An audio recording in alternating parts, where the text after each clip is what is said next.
for candidates for the Sarasota County Commission seats for District 2 and District 4. I am Kathy Benz. CONA is well known for its candidate forums and our ability to cover many diverse and probing questions in rapid fire. Since an active member of the CONA board is a candidate, an independent moderator was thought to be advisable to ask our questions. So Susan Nyland was invited to moderate this forum. There are some absences. Alex Coe and Al Mayo are not here. And adopting a technique that Susan advised, questions that might have been advantageous to them will be assigned to their strongest opponents. Here are our ground rules.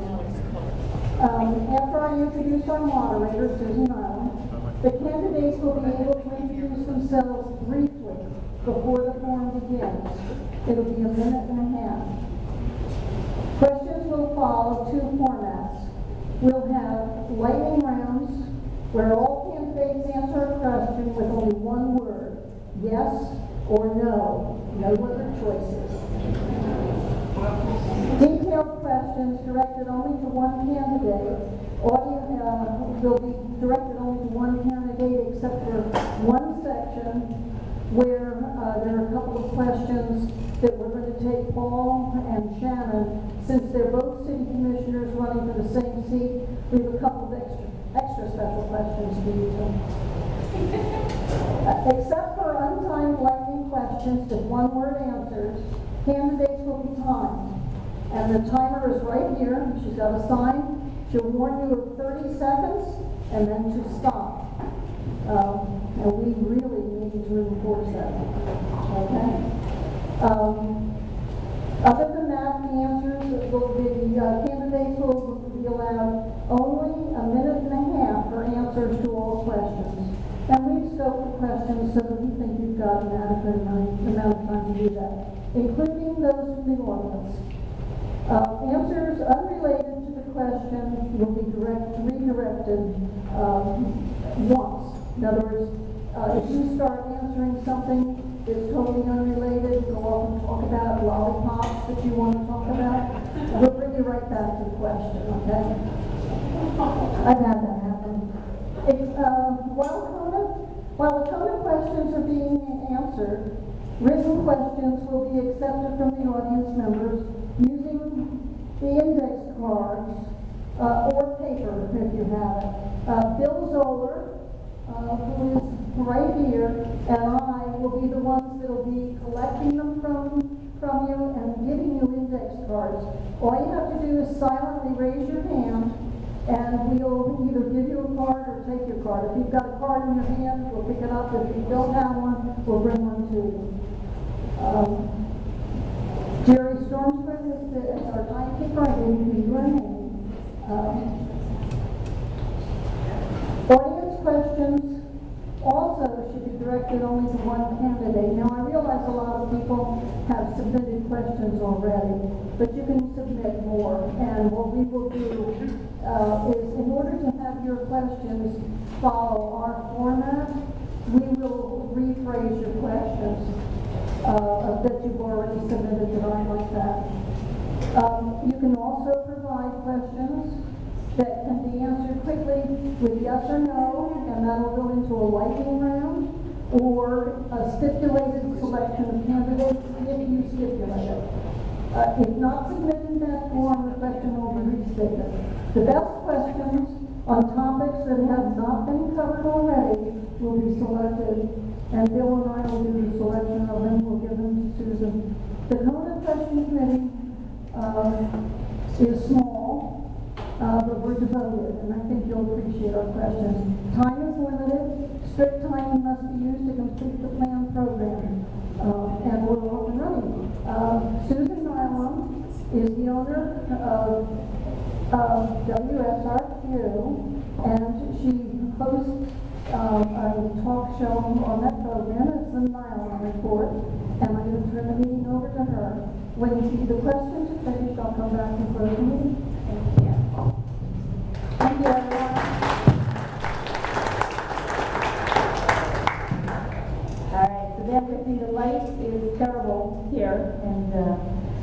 apologize in advance.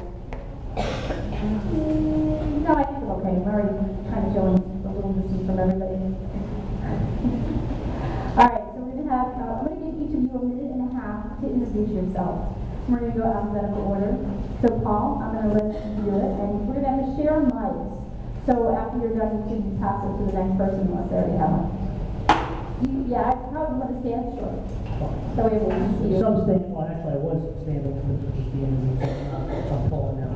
Good evening, everyone. Paul Caragiulo, running for District 2. Currently occupied by Joe Barbetta. On the City Commission right now, been there since 2011. That's correct. I'm a restaurateur by profession, and I live in the Granada neighborhood with my wife and my 2 girls, 5 and 7, both of them go to Sarasota County Schools. It's very important for me as a campaign issue to be in support of economic development and economic diversity and create good paying jobs for people in our community. It is also very important to maintain our quality of life that brings people from all over the world here to Sarasota. It's also important for me to maintain a lean budget. As a business owner, I know it's like to sign both the front and the back of a check. Working with budgets is very important, and being true to them are very important. And that's just a very brief opening, as I have 30 seconds, and I look forward to questions. Thank you. Thank you. And we have Steve McAllister. Hi, my name is Steve McAllister. I'm running for District 2. I'm his strongest opponent. And I'm a Sarasota native. I was born here in the city in Sarasota Memorial Hospital and raised mostly out of Maca Valley ranches out there. It was a great place to be a kid, terrible place to be a teenager. And I left Sarasota for a lot of my 20s and traveled around the country. Part of that was to write a book called The Rucksack Hunters, which was my looking at a variety of alternative communities who are seeking bigger ways of sustainability, resilience, and the quality of life that I think that Sarasota wants and needs. I came back here in 2004 after some time in Los Angeles working with some film production and acting. And since 2004, I feel like this is my home again. I've seen most of the country, and I prefer the vibe here. I prefer the people here. I prefer the environment here. And with this campaign, it's really kind of my way to share how much I do love this community. And so at my website, I write it at SteveMcAllister.com. I'll be releasing some videos, doing a lot of writing on what I think Sarasota needs to focus on. And I think it really is sustainability, resilience, and quality of life. Thank you. John Linder. Good evening, CONA and members of John, you want to pull it a little closer to your mouth, the microphone. I am running for Sarasota County John. Commissioner. I'm sorry, raise it up a little higher so you can. Oh. There you go. Okay. Good evening, CONA members and guests. I'm running for Sarasota County Commissioner for District 4 because Sarasota County needs a registered professional engineer on the Sarasota County Board of County Commissioners. 90% of all the business that comes before the Sarasota County Board of County Commissioners is engineering related. I am or have been a registered professional engineer in 6 states, including Florida, and a registered professional surveyor and mapper in 2 states, including Florida. I have a Bachelor of Science degree in civil engineering from the University of Illinois, and have done graduate work in environmental engineering at the Illinois Institute of Technology. I have 51 years of professional engineering experience, and I have 61 years of professional surveying and mapping experience. I am 78 years old, and I have lived in Sarasota County for the past 33 years. My wife has a degree in medical records administration and was an employee of Sarasota County Health Department for 20 years. I have 4 children who grew up in Sarasota County. Thank you, John. We appreciate it. Okay, Mr. Ray Porter. Hello, everyone. Thank you for having me here. And thanks to the Council of Neighborhood Associations for sponsoring this event. My name is Ray Porter. I'm running for the Sarasota County Commission, District 4. I'm a 34-year resident of Sarasota County. I'm a husband, celebrating 15 years of marriage this summer. I'm a father of 3 boys. One graduated from the Sarasota Military Academy, the other 2 are currently attending Pineview School. That's their mother's intelligence, not mine. I'm a homeowner, a Little League coach, volunteer. I've been a board member at Little League for 3 years. I'm a major advocate of green industries, sustainable lifestyle, and innovations that we should be bringing to Sarasota. I'm a strong supporter of Habitat for Humanity. I've worked on team build projects with the Sarasota Association of Realtors for many, many years. My biggest part of my background I'd like to explain to you, I'm a 20-year veteran of journalism, local journalism. After college in 1980, I got a job at the Venice Gondolier newspaper, and that started 15 years with the Suncoast Media Group, covering Northport, Inglewood, Venice, you name it. I think I can bring to this position my background as an investigative reporter, asking the right questions, the delving questions, the probing questions that haven't really been asked in 44 years of GOP domination of the Sarasota County Commission. Thank you. Thank you. Lourdes Ramirez. Good evening, my name is Lourdes Ramirez. You know, the first few words of our Constitution is all my favorite, we the people. It doesn't say we the corporations, we the special interests, we who have the most influence. It's we the people. And the one thing you're going to learn from me, about me, is that I have been representing the citizens of Sarasota County for about 12 years, focused on the citizens, the people. And I'm not saying that just because I wanted you to vote for me. This is something that's true. I've been doing this for 12 years as president of CONA, and as well as president of CSTK Association. I've been dedicated to working for you, and that's what I'd like to do in the future. I have volunteered all my time for neighborhood issues like land use issues, tax issues, as well as transparency and ethics. I also am a fiscal conservative who's lobbying the county for spending less of our tax dollars. I have a business background with a master's in business administration, so I understand the business world. I've owned a small business as well as I've worked for big corporations, and I'm concerned about the lack of job diversity in our community. So the more you learn about me, the more you're going to see that I am beholden to you, the citizens of Sarasota County, and I hope you support me on August 26th. Thank you. Thank you. Mr. Sharon Schneider. Good evening, my name is Sharon Schneider. I was born a little lower. Yeah. How's that? Up top. I'm from Sarasota No, County. I'm recording. Record off, sorry. Close to your Born and raised in mouth. Sarasota County. I am married. You have to put it right up to your mouth. You want to like that? Remember, it's on radio. Okay, like from radio? Yeah. I'm slow, okay? Okay. All right. I'm also the most honest, right, I think, and when I'm about myself. I'm born and raised in Sarasota County, spent 25 years with the sheriff's office. I'm married to my high school sweetheart, like Robbie Rack Brown. If you don't believe in miracles, I'd love to introduce you to my wife. So, we have kids at home. We get to enjoy teenagers. If you don't need a reality check, just ask teenage girls. I'll tell you more quickly. I spent years on the planning board, almost 8 years on the planning board, part of it as chairman. Last year I spent as mayor of the city of Sarasota. Was voted by SRQ the best mayor in the region. I'm also the only city commissioner that's never voted for a property tax increase or a business fee increase. I also look forward to hearing from you, and if you leave without my cell phone number and you want it, just stop me. I'm not going to leave until you have it. Thank you. Mr. Pete Tyson. Ladies and gentlemen, thank you. Good evening. I'm Pete Tyson. I enlisted in the Air Force Reserve when I left high school 51 years ago. I have an honorable discharge dating back to those days. I graduated from the University of Detroit, worked for the Catholic Church for the city of Detroit, drove taxi cabs in Detroit, and owned several businesses in the 60s and 70s. I moved to Sarasota in 1981 and lived in Gulf Gate for 10 years. During that time, I worked on the road and visited Canada and all 48 contiguous states. I bought a furnished condo downtown in 1981 and currently live there.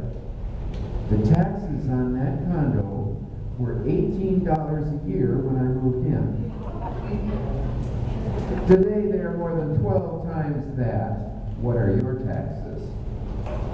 I offer you my love of our country, my love of our freedom, and my commitment to service. I have not sought lobbyist or corporation endorsements. I want your endorsement. I have worked in the same occupations that many of you work in, and I appreciate your concerns as others may not. Thank you, Dee. We appreciate it. All right, now we're going to move on to the first round of lightning questions. Just require a yes or no answer.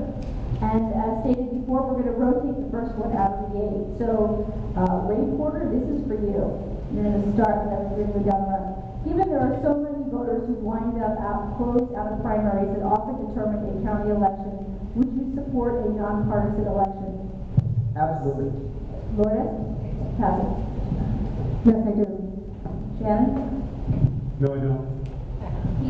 Pete? No. All right, Paul, we'll go back to you. No. Steve? Yes. John? Yeah. Okay, thank you. All right, there are five. The first individual questions, all of them are answered, limited to 1.5 minutes. Paul, this is for you. How do you see your role as an elected representative? Yes. Okay, thank you very much. Sorry, I checked that was really attractive answer. You're killing your time. How do I answer? Basically, an elected official's job is to listen more than anything, although most of us get caught as doing more speaking. At the end of the day, what's good about local government is everyone has access to you. And I do believe that that's good, actually. But, you have to be willing to meet with people, no matter if you know that there are people who disagree with you, and you have to be willing to convey what your mindset is on an issue. But I still believe that first and foremost, your job as an elected official is to listen. You're not required to agree with everything you hear, but you are required to listen. Thank you. All right, Ray Porter, this is for you. The county and its cities have experienced a spate of sunshine violation lawsuits in the past few years. How can this problem be addressed? The Sunshine Law was a problem back when I was covering the news back in the city of Venice, especially the Inglewood Water District seemed to have problems with the Sunshine Law.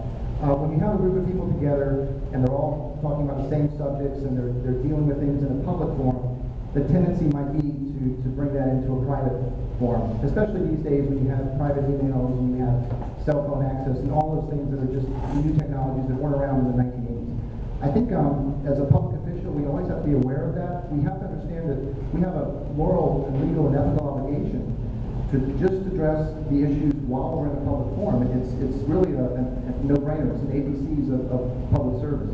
So the problems are always going to be there. There are people who just don't understand what they got to do when they got into public service, and we just have to constantly communicate to them and enforce the law.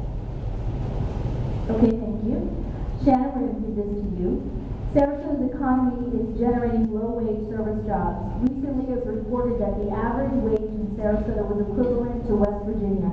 More than 50% of children in Sarasota schools are on a subsidized lunch program because their parents are low income. Sarasota's greatest exports are our graduates who have to leave the area to find work. Name 3 things that can be done to create higher wage paying jobs and diversify our economy. First thing we do is get high-speed internet, super high-speed internet in here to bring the jobs. We have the economy, we have the environment that will bring the creative minds that are here. Second of all, we need to make sure that we have good infrastructure and that we don't overbuild where we're at, or build it, make sure our infrastructure precedes where we're going to develop it. Make sure we ensure that quality of life. Second of all, we need to make sure that our schools maintain the dominance that they have in the state of Florida. I think those 3 things are going to continue to attract the investment that we have here, but we need those 3 things to maintain. Thank you. Steve McAllister, this is for you. Given that the 2010 census stated that the annual per capita income of residents of Sarasota County was $28,326, what price range would you use to define affordable housing?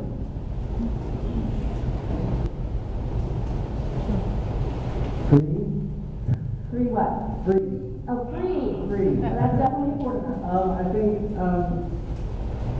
I think you have to look at a percentage of what that is. Generally, the way that I'm starting to use things, I took a year off of using money, so you have to forgive me. I'm trying to catch up on what is the best way to use it.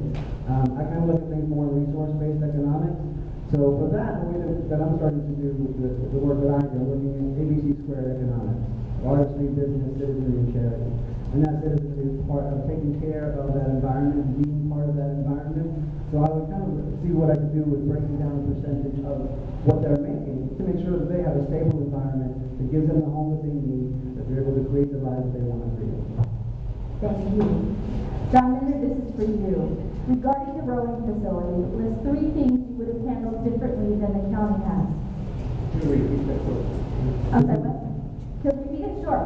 Regarding the rowing facility, list 3 things that you would have handled differently than the county has. I'm not sure I understand that. Okay, so regarding the rowing facility, are there 3 things that you would have done better than the county and how we handled the whole infrastructure out there, the support of the facility? For affordable facilities, one thing I've recommended to the county is if you go through a total community plan and absorb the parts of the total community plan that's in the 2050, the good parts of it, and to get affordable housing, you've got to have proper zoning, and you've got to have a proper. Okay, John, I got to put you back on the topic. We're only talking about the rowing facility. Pardon? The rowing facility. Oh, the rowing. Then they're finished. Oh, I'm a strong supporter of the rowing facility. I think the rowing facility has been a great asset. Do you think that the county handled it well? Pardon? Do you think the county handled it well, and would you have done anything different? I think the county handled it very well. Okay, all right, thank you. All right, Mr. Porter, you embrace green living standards